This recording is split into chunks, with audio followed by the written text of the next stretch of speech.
অষ্টম শ্রেণীর ইংরেজি সাজেশন আলোচনা করব। দেখো, সেকেন্ড ইউনিট টেস্টে তোমাদের ইংলিশে লেসন 5 প্রিন্সেস সেপ্টেম্বর থেকে 8 লেসন তক আসবে। দেখো, প্রিন্সেস সেপ্টেম্বর থেকে কোন কোনগুলো আসার সম্ভাবনা আছে। প্রথম দেখো, অ্যাক্টিভিটি 1 এর টিক দ্য কারেক্ট অল্টারনেটিভ। এগুলি কোনটা সঠিক তার জায়গায় দাগ দাও। এটা করে যাবে। এরপর অ্যাক্টিভিটি 8 এর এ দাগের দেখো, এখানে লেখা আছে, in the following sentence underline the group of word that do not have a subject or predicate and do not have a finite verb and do not make complete sense. এখানের মধ্যে কোনটা তোমার সাবজেক্ট এবং কোনটা predicate তা দেখাতে হবে। এরপর চলে আসি আমরা 8B, অ্যাক্টিভিটি 8 এর বি এর দেখো, in the following sentence underline the group of word that do the work of an adjective. এখানের মধ্যে কোনগুলো অ্যাডজেক্টিভ তাতে দাগ দিতে হবে। এরপর আমরা চলে যাই অ্যাক্টিভিটি 8 এর সি। দেখো, in the following sentence underline the group of word that do work of adverb. এখানের মধ্যে এই বাক্যটার মধ্যে কোনগুলি অ্যাডভার্ব তার নিচে দাগ দিতে হবে। এরপর দেখো, এখানে আছে অ্যাক্টিভিটি 8 এর D, in the following sentence underline the group of word that work of noun. এখানের মধ্যে কোনগুলি নাউন তার নিচে দাগ দিতে হবে। এরপর দেখো, অ্যাক্টিভিটি 8 এর E, in the following sentence underline the identify the phrase. দেখো, এগুলো তো দাগ দিতে হবে। এরপর আছে দেখো, অ্যাক্টিভিটি 8 এর অ্যাপ। এটাতে আছে সাবজেক্ট অ্যান্ড প্রেডিকেট আলাদা করতে হবে। তারপর আছে অ্যাক্টিভিটি 8G। দেখো, in the following sentence underline the main part of sentence that আর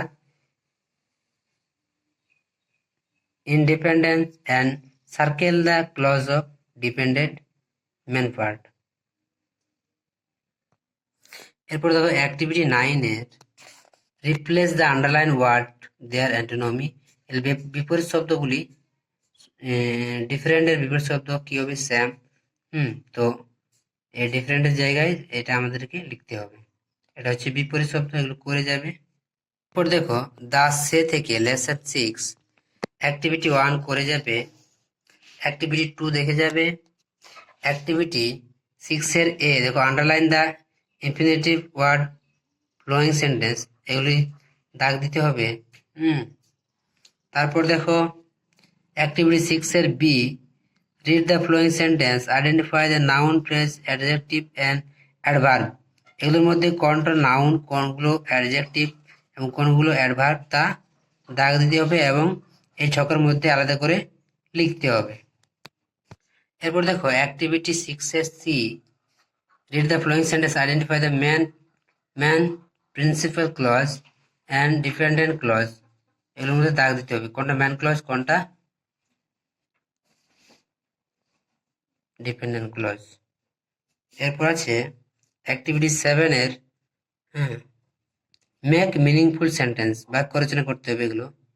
এরপর দেখো, activity 8B, write a letter about the 80 word your younger brother advising him to kind of animal. এটা একটি লেটার লিখতে হবে। এরপর দেখো, lesson 7 থেকে লেসন 7 এর অ্যাক্টিভিটি 8 এর D, underline the clause the following sentence state what kind of clause they are. এগুলোর মধ্যে কোনটি কোন ক্লজ, অ্যাডজেক্টিভ, নাউন, এগুলিতে দাগ দিতে হবে। এরপর আমরা চলে যাই। এরপর দেখো, লেসন 8 এর অ্যাক্টিভিটি 8 এর B, change the following sentence from direct and indirect speech. তারপর দেখো, অ্যাক্টিভিটি 9 এ write down the antonyms, underline the word. এর বিপরীত শব্দগুলি লিখবে।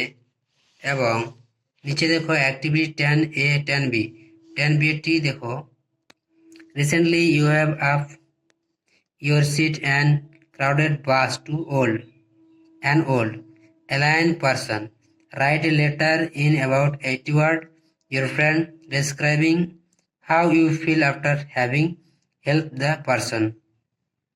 এর মধ্যে একটি চিঠি লিখতে হবে। তো বন্ধুরা, এ ছিল তোমাদের অষ্টম শ্রেণীর ইংরেজির কিছু সাজেশন। যদি ভিডিওটি ভালো লাগে তো অবশ্যই লাইক, শেয়ার, কমেন্ট করে জানাবে এবং চ্যানেলে নতুন হয়ে থাকলে চ্যানেলটিকে সাবস্ক্রাইব করে রাখবে।